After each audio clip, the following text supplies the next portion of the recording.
So anyway, welcome to the Small Business Cybersecurity Webinar. First of all, I'd like to introduce Mark Voice, who's specialist in modern work and security from Ingram Micro. And I thought it's pertinent for Mark to be on. At Cloud Made Simple, we manage or provide IT services to over 550 small businesses, but Ingram manages literally thousands of companies like mine all over the globe. And so we have an insight over a base of small businesses, but Ingram have a much broader view. So the things we're going to talk about today will give you some context about the risks that small business face with cybersecurity. So welcome along, Mark. Well, Mark will be talking after I do a few slides. So first of all, just want to say, what is cybersecurity? Cybersecurity basically refers to the practices and technologies used to protect computer systems, networks, digital data from unauthorized access, theft, damaged, or other malicious activities. And what I find strange in some ways is that all businesses have locks on their outside doors, have gates around the exterior of their buildings. Some even have patrol securities. But so many businesses don't take cybersecurity with as much importance as they do to physical security. So I think it's really important that you understand that cybersecurity is a real threat, and the next couple of slides I'm going to go into are going to talk about what that threat actually is. Just a quick stat before we start, and this is from the Australian Cybersecurity Centre, that reported last year was 76,000 cyber crime reports. So that actually the businesses that reported a crime. And I don't know what percentage of people that actually get hacked don't actually report it, but I would think it would be considerable.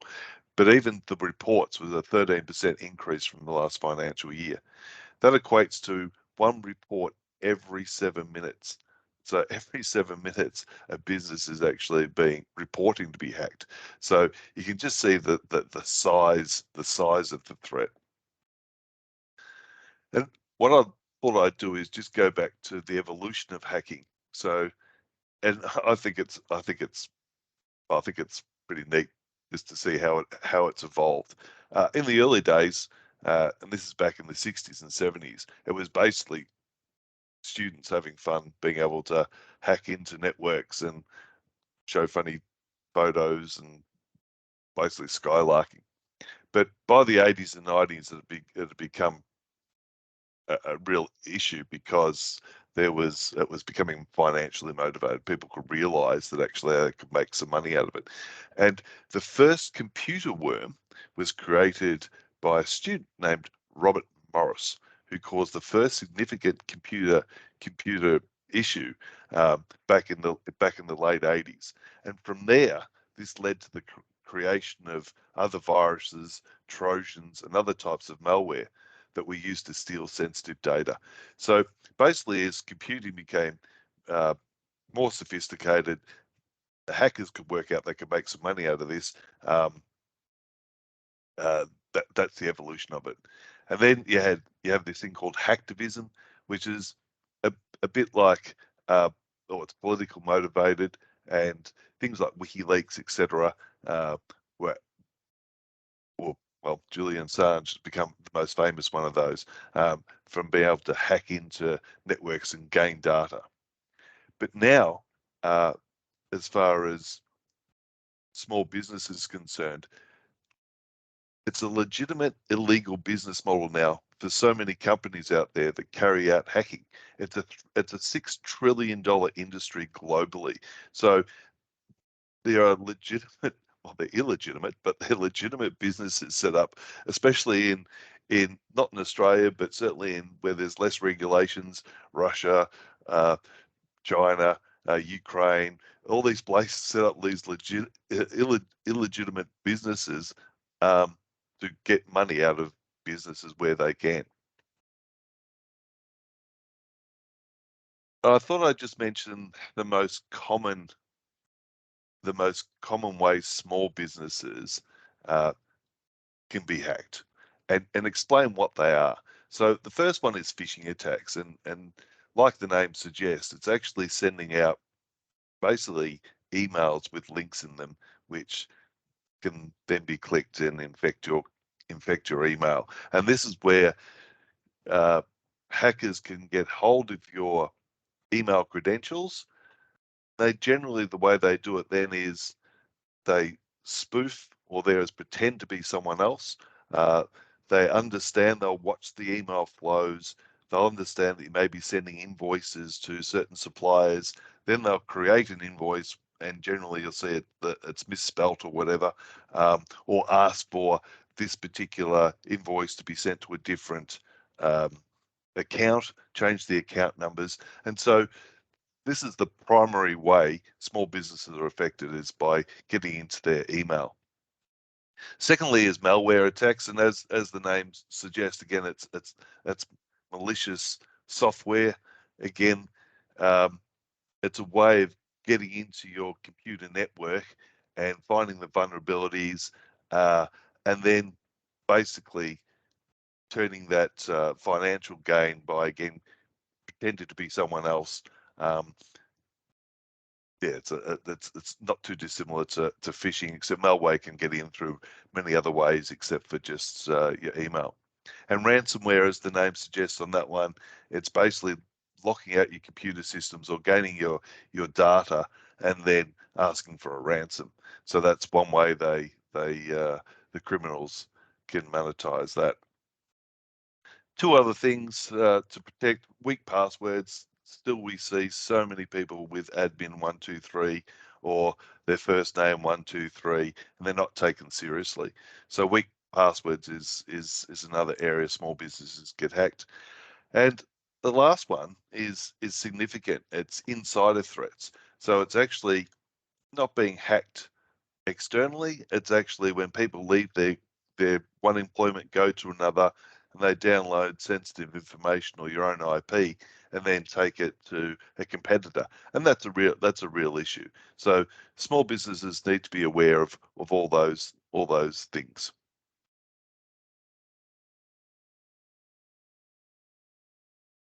So what I sorry, this one here. uh, Why are small businesses at risk? I think there's five main reasons, and please jump in here, Mark, if you think there's any others. But I think complacency is the first one. Uh, Small businesses, like my business, we all wear different hats, and it's around putting some priority to cybersecurity, because there's always something that's much more sexy than cybersecurity, like actually winning customers or improving processes. So it's always seemed to be left to last, the security side of things. Secondly, I think there's a lack of cybersecurity expertise or knowledge within small businesses. Again, there's so many other things to worry about. It's not front of mind. Third thing is we see a lot is limited budgets. So small business don't seem to want to spend the extra money to actually protect themselves. Again, they'll probably spend more money on physical security rather than the real issue, which is internal data. Fourthly, lack of employee training. Again, it's just not put at a priority. Um, but there's plenty of software around that can be implemented to help your employees understand the risks of cybersecurity. And the last one is third-party vulnerabilities. And that is, if you're dealing with another company that hasn't particularly got strong security measures in place, you're really prone to their vulnerabilities as well as yourself. So it's an important practice to make sure that people you're dealing with or companies you're dealing with have also got security measures in place. So before I hand over to Mark, who's going to talk about um, the way Microsoft deal with things, there's some basic security tips that I think are worthwhile discussing. One is firstly using trusted software, so not downloading stuff off the internet that is not trusted. I think we all get that. Secondly is educating employees, and I said that there's plenty of software around which can be embedded, which actually helps train help train your employees, and talk to us if you'd like to go down that route. Continuous monitoring. Unfortunately, cybersecurity isn't something you can actually say, yep, let's deal with it now and put it in your back pocket and never look at it again. It's a continuous thing. So continue reviews because as cybersecurity evolves, the hackers are becoming more sophisticated, etc. So it's something you need to continually look at. Enable multi-factor authentication. I think you were telling me the other day, Mark, that you see that less than 50% of companies enable multi-factor. You would actually be surprised by that number, wouldn't you, Gavin? To use the analogy that you had before, and I was going to use it in the next part myself, but if you look at your own house, or even your car for that effect, you lock the door and you tend to walk away. But there's other options that you can do for protecting your house or protecting your car. For example, an alarm system or additional cameras, whatever it may be. MFA is one of those additional things that you can have on your M365, your Microsoft tenancy, that provides that additional level of security. Now, if you're looking at the attacks at the moment, and you mentioned the Cybersecurity Center, and the notifiable data breach reports that come out, passwords are a major issue. And a lot of the passwords and the selling of passwords and leaking of passwords can all be mitigated. That risk can be mitigated by using multi-factor authentication.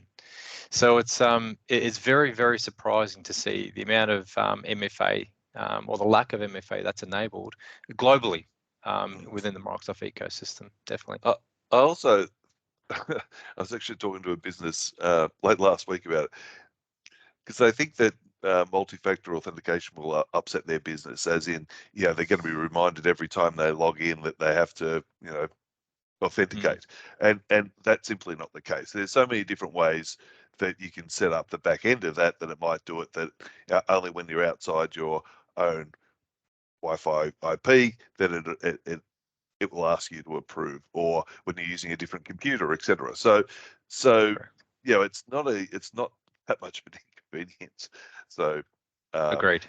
And it's part of your Office 365. It comes free with your Office 365. Yep. Just a couple of other points. Making sure you got cloud backup. I still see, it blows me away that people have still got USBs, etc., to back up their files. That's just a no-no. So set up cloud backup. And I know Mark's going to talk about this, and I think it's a really big thing, is setting up permissions on your data files and folders. I'll leave that to Mark, but that's a crucial one. As Mark just said, take passwords seriously, and establish some sort of policies. So some policies around cybersecurity with your staff. I think that's really important. And there's so many different resources a business can look at here. As we said, the Australian Cybersecurity Centre, it's got so much information and tips to help protect you and your business. Also has a thing called the Essential 8 maturity model, and that's how you take your business from being, to reach the best possible secured business you can. And there's a lot of information on that. And also Microsoft they use a zero trust model, and I'll get Mark to explain exactly how that works and what that is all about. But the bottom line is, if you've got security questions, talk to us. We know a fair bit about it, and we're backed by Ingram. We're backed by Microsoft. So if you've got any questions whatsoever, it doesn't have to be that expensive to set up. There's some basic things you can do to protect your business. So if you've got concerns, give us a call. So without further ado, I'm going to pass it on to Mark, who's going to talk a bit about Microsoft 365 Business Premium. It's a license, and we see it as the gold standard for a Microsoft 365 license for securing your small business. So, Mark, over to you. Yeah, sure thing. I might just quickly share my screen because I've got a Yep. few slides to go through. Yep. You're on camera now, mate. Perfect.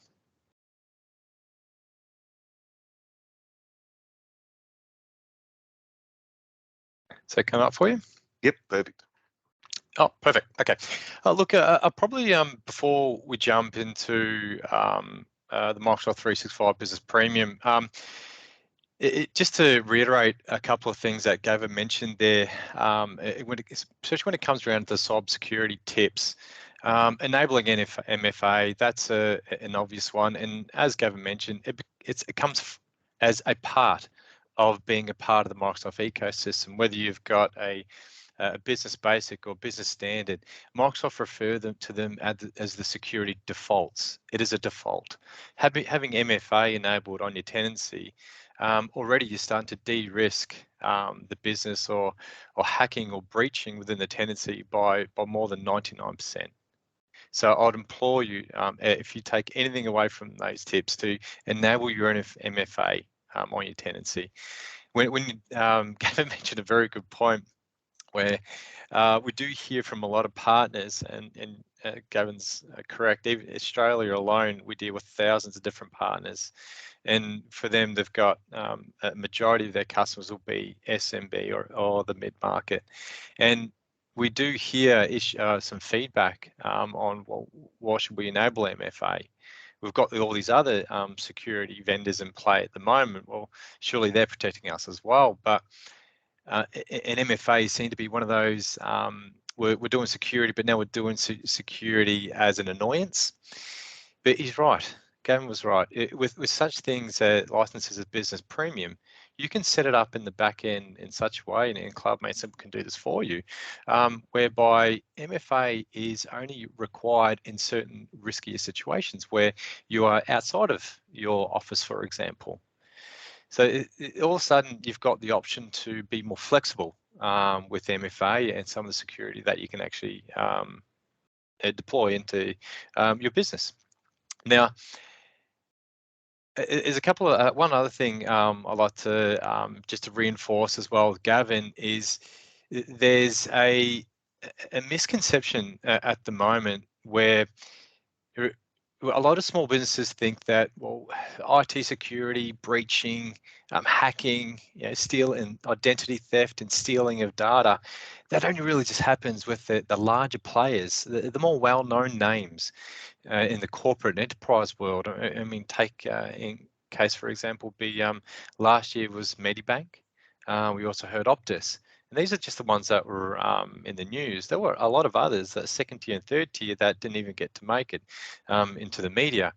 But what you probably find is that the SMB market, it has a bigger target on their back at the moment. So if you're thinking that I've only got a small business, I work in a specific industry that's not a large target at the moment, then unfortunately, sadly mistaken. SMBs are actually the biggest target right now. Just Gavin mentioned earlier again, and sorry, I keep coming back to some of the stuff you mentioned, Gavin, but budget, user awareness. Enterprise and corporate have a large budget that they can draw on to have a large amount of security. How they do that is completely up to them. Sometimes it's managed, but SMB, we don't have a massive, large and trunk of money to be drawing from for $1 million security firewalls and identity protection systems. So you got to use what you have with you right now, or what's within reach. And I think it's a nice little segue into talking a little bit more about what you do have as an availability to right now, and that is around some of the Microsoft licensing. Now, on your screen at the moment, you'll see there are three. I'll cover this very quickly. Three basic licenses for the under 300 user seat for SMBs. Now, starting from the left-hand side, we've got Microsoft 365 Business Basic, which is really just your entry license into the cloud hosting or Microsoft ecosystem. So it's got your email hosting, you can collaborate with Teams, you can share files with SharePoint, and you've even got OneDrive that you can be as your own personal storage, which you can also share out from. Moving from that, you've got your Microsoft 365 Business Standard, which is exactly the same as Business Basic, but now you have the ability to install your Outlook, Word, Excel, PowerPoint, all those Office apps that you know about onto several of your devices. And then moving on from that, you've got your Microsoft 365 Business Premium, which has been labeled as the Security Hero SKU for Microsoft. Now, what Microsoft Business Premium has got is everything within Basic, everything within Standard, and now it is bringing down the Microsoft Enterprise level grade security into the SMB market. This is where Business Premium really comes into its own. It is a very security centric while offering that full collaboration piece for users of the Microsoft ecosystem. So if you look at the comprehensive security heading there, you've got several names, and you know a lot of these won't mean anything to you. They mean more to myself and to Gavin and the team. But what they are, they're just additional security features that come from the enterprise world that you can now deploy within your own tenancy to protect yourself and to de-risk your business.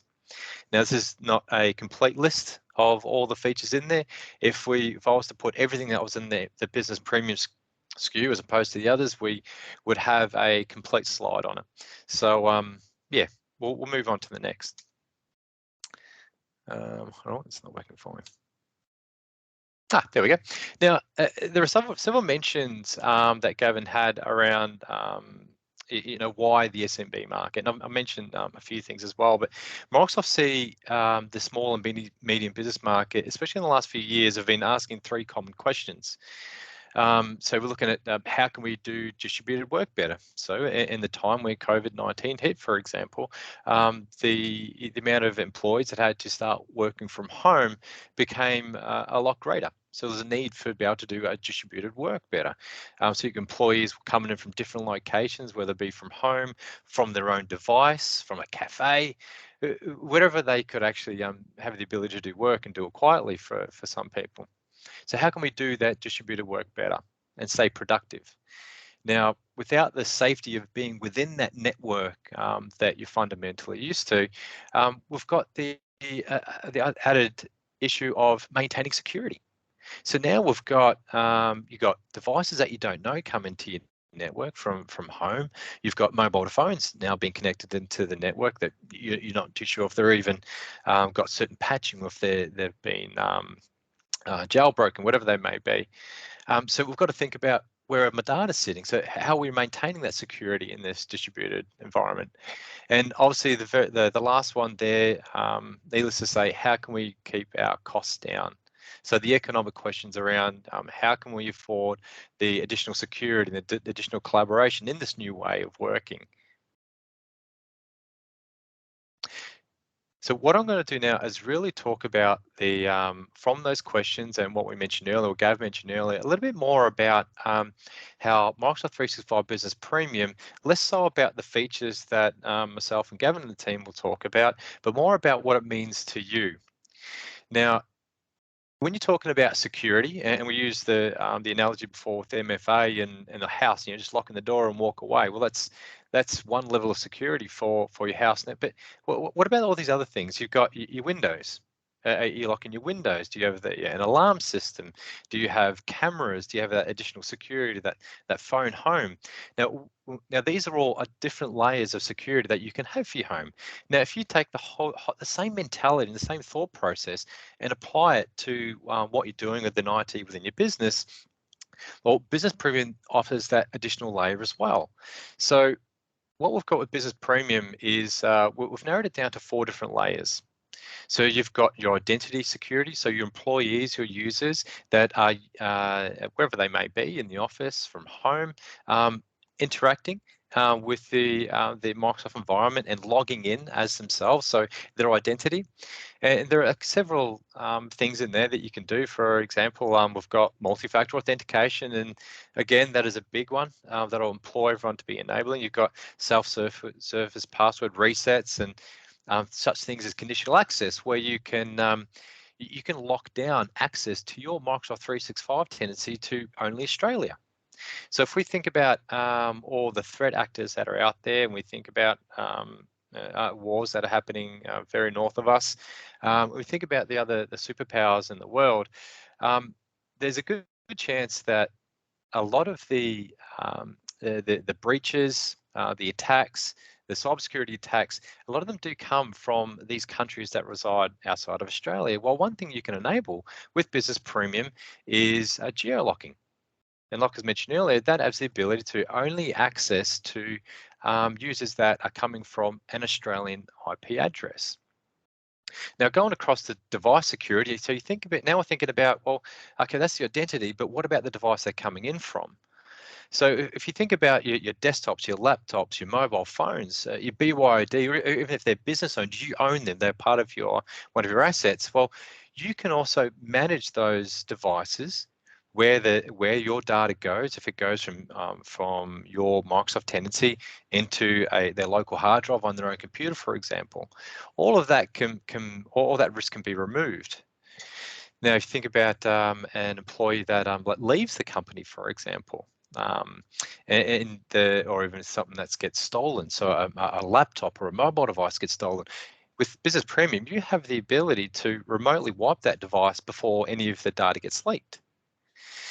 Computer hard drive encryption, locking up the hard drive on your computer, so that even if I stole your laptop and removed the hard drive from your laptop, I still won't be able to access any of that data because you've got encryption on it. Now, I probably won't go through every single one of these because it will take some time to go through it, but if we look at the last two layers being application security, so we're looking at what sort of applications can actually access our Microsoft tenancy.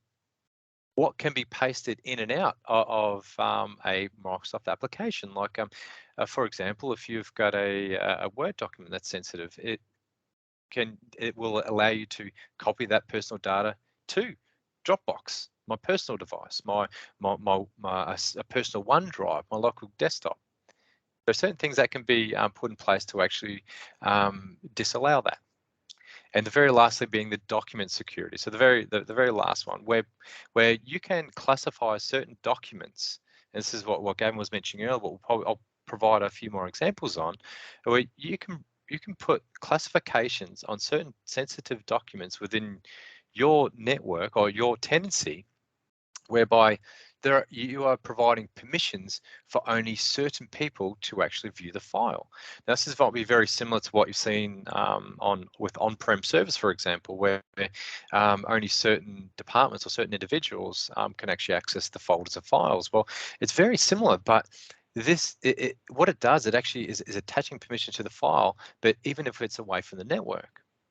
So I'll provide an example to give some more context to that, but that is also available to you as a part of being within the Business Premium license.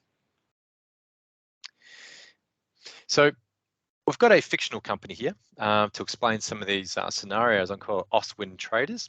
So as a business owner, your business deals with a lot of sensitive information. So it could be customer records, employee records, tax file numbers, confidential business data like sales plans or forecasts. Now, over 80% of the SMB handle personal identifiable information. It's called PII. Now, one thing that Gavin mentioned earlier was about insider threats. Now, what this scenario actually looks to solve for you is around removing the insider threat capability, or what an insider threat may look like to you. So in this scenario, we've got our person here, his name's Carlos, and he's a sales manager at the Oswin Traders company. And Oswin uses a lockdown folder on their file share to keep files viewable only for certain individuals, like I was mentioning. Now, occasionally they use a password on an Excel spreadsheet to guard against the sensitive info, like could be salaries as another example. But these security measures are used inconsistently, and the files don't travel very well. They have to, like I mentioned, they have to stay within the, a file share. But lots of these documents are emailed around, or another big one is they're put onto a USB key so that the an employee can continue to work on that document at home. So anyone could download the confidential document onto the USB drive, or or even if they want to leave the company. Now, this is how a part the business premium can help protect, which is the confidential data. So in this scenario, Business Premium's Azure Information Protection capability allows Carlos to classify that sales forecast as highly confidential. This locks the document because highly confidential files are automatically encrypted and only accessible to company employees. So after Carlos shares that file with his team, Megan, an Oswin salesperson, and attempts to open the file. When she opens the file, the Business Premium verifies that she is an employee, and it decrypts the file for her. So this verification occurs each time the file is accessed. Now, this protection stays with the document, even if it is outside of the company. So let's say Megan saves the company to a USB drive, and that's gets a job elsewhere. She is working with a competing company, for example. Now, just say, for example, she tries to open that file on the USB key. Once she leaves the business, she'll be unable to, because that document can only be opened from someone that works at Oswind. So with Business Premium, what it comes down to is you get those advanced capability of it's called data loss prevention and Azure Information Protect to help classify and protect sensitive data like customer employee information, confidential business data, tax file numbers, credit card numbers. In fact, as you can see on the screen here, out of the box capabilities to be able to classify sensitive information.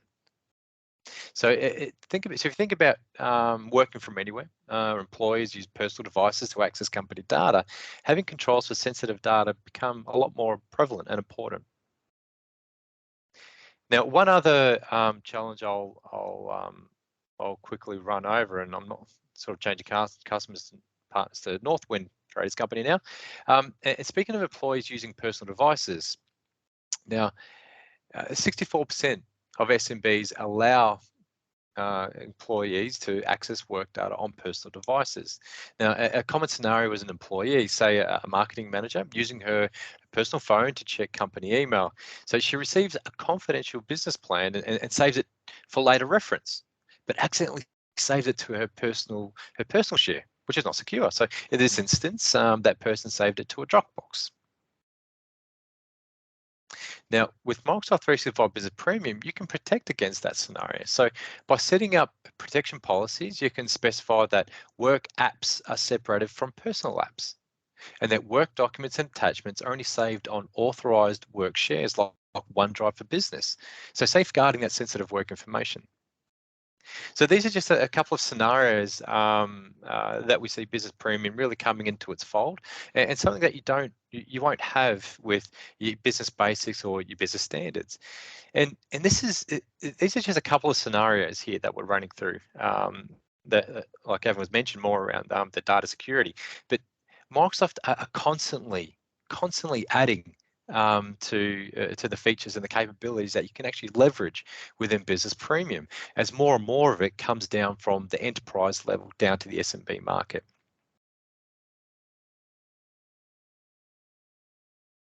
Now, it's rather fortuitous that we're having this conversation, especially when we're talking about a couple of things that Gavin mentioned again around user awareness for cybersecurity, email phishing, being two very, very big issues. Now, if you look at the notifiable data breach report that the Australian Signals Directorate brought out, and the ASD are part of the Australian Cybersecurity Centre division, and what they talk about a lot is or each 6 months they bring out a report, and that report gives a bit of a summary as to findings around the notifiable data breach. So breaches that they have been informed about. Now, ransomware is by far and large the biggest issue that they have at the moment. But coming very, very close to that is around phishing. Now, what I've got up on the screen here is an email that I had received just this morning. Just before this, in fact, I thought, well, this has rather worked out quite well. Because if you look at the date, it was at 10:34 this morning. Now, if you look at this document, it looks to someone that, just say, for example, you spoke to this person, if sales or salesperson for your company, and we're talking about commissions. The next day, they receive this email saying the subject bonus document. Oh, that's interesting, isn't it? Well, if you look at it, if all I've got to do is click on Open in SharePoint, and that will more than likely lead to a place that you can enter credentials. Now, if you look at the email, if you look at the address above there, it says Microsoft Invitations for SharePoint Online. Very legitimate. But to the average user, that'll be as far as it goes. But if you look at the address, it's SharePoint at Microsoft-OneDrive.com. There's an incorrect spelling. So these are little things that that can really trip people up a fair bit. Yep. So yeah, that was really it, Gavin. Unless there's anything else that you would like to discuss further, but yeah, I hope I sort of got across some. Yeah, no, and look, what we see as well, as you said, on Tuesday we got an email from a business, a small business, basically, and you knew it was from the small business saying, business plan, please review my business plan, which you knew straight away was, and then about half an hour later, that business then had to send out to all their contacts, sorry, we've been hacked. Disregard that message. Please don't click on any links. And so there's the financial side of things, but the other thing is in reputation. Because you're broadcasting to the world that, hey, I haven't really got the security measures in place. So anyway, Mark, thank you so much for taking us through that. And again,